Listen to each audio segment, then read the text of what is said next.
الحمد لله رب العالمين والعاقبة للمتقين والصلاة والسلام على شمس الهداية واليقين وعلى آله وأصحابه أجمعين. أما بعد، فقد قال الله تبارك وتعالى في القرآن الكريم: أعوذ بالله من الشيطان الرجيم، بسم الله الرحمن الرحيم.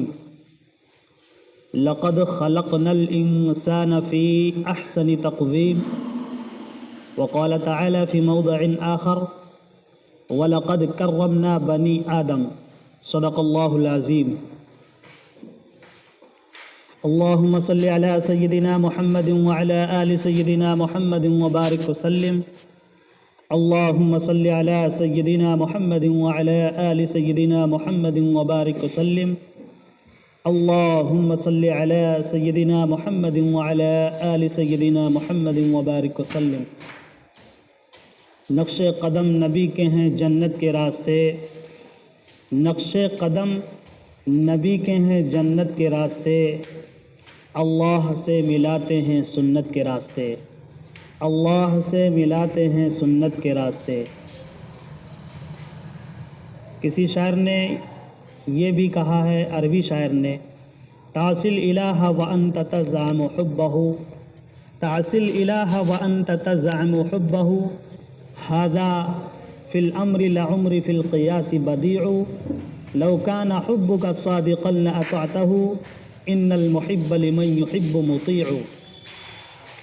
شاعر کہہ رہا ہے کہ یہ کیسی محبت ہے رسول اللہ سے، یہ کیسی محبت ہے حضور سرکار دو عالم صلی اللہ علیہ وسلم سے کہ تم ان کی اتباع نہیں کر رہے ہو، ان کی پیروی نہیں کر رہے ہو، ان کے کہے ہوئی باتوں پر عمل نہیں کر رہے ہو. نبی نے جو بتلایا ہے، نبی نے جو کر کے دکھایا ہے، اس پر تمہارا عمل نہیں ہے، تو یہ کیسی محبت ہے، اور یہ کیسا دعوی محبت ہے، محبت کا دعویٰ تمہارا یہ کیسا ہے. ابھی چند دن ہوا ہے 12 ربیع الاول کو گزرے ہوئے. عشق محبت نبوی کا اظہار کیا گیا، اللہ کے رسول کی محبت اور اللہ کے رسول کے عشق کا اظہار ہوا. ضروری ہے محبت نبی کی، دل کے اندر ہر ایمان والے کے لیے دل میں اللہ کے نبی کی محبت ضروری ہے، اس کے بغیر کوئی مومن نہیں ہو سکتا. لا یؤمن احدکم حتی اکون احب الیہ من والدہ وولدہ والناس اجمعین.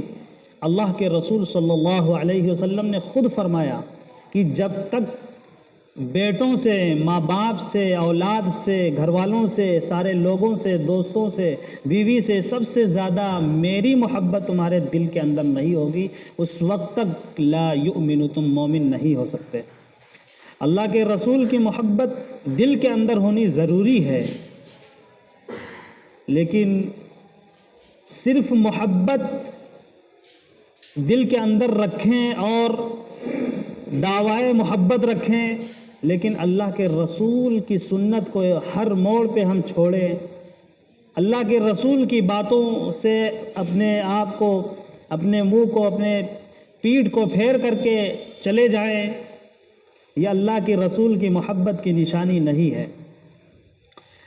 رسول اللہ کی محبت کی نشانی تو یہ ہے کہ جس سے محبت کی جاتی ہے اس کی ایک ایک ادا کو ریکارڈ کیا جاتا ہے. محبت کرنے والا، عشق کرنے والا عاشق جو ہوتا ہے، جو محبت کرتا ہے، وہ جس سے محبت کرتا ہے اس کی زندگی کے ایک ایک موڑ کو ریکارڈ رکھتا ہے اور اس کو محفوظ رکھتا ہے، اسی کے مطابق اپنے آپ کو ڈھالتا ہے، اسی کی چاہت اور اس کی منشا اور اس کی خواہش پر چلنے کی پوری کوشش کرتا ہے. لیکن یہ کیسی محبت ہے کہ اللہ کے رسول نے بتلایا بھی نہیں کہ اس طرح سے محبت کا اظہار کرو، اور اس انداز میں اظہار کیا جا رہا ہے. اور ہم خوش ہو جاتے ہیں کہ ہم نے نعرہ لگا لیا، ہم نے جھنڈی لہرا دی، اور ہم نے جو ہے جلوس نکال لیا، اور اس طرح سے بھی جلوس نکالا گیا کہ دیکھ کر کے دماغ ششدر رہ جاتا ہے، حیران ہو جاتا ہے کہ اللہ کے رسول کا اس طرح سے بے احترامی کی گئی کبھی بھی کسی زمانے میں کسی نے اللہ کے رسول کے نام کا بے احترامی اس طرح سے نہیں کی، بے ادبی کسی نے نہیں کی جس طرح سے اب بے ادبی کی جا رہی ہے۔ ان جھنڈیوں میں اللہ کے رسول کا نام لکھا ہوتا ہے، ہم نے دیکھا اپنی آنکھ سے، کلمہ لکھا رہتا ہے لا الہ الا اللہ محمد الرسول اللہ۔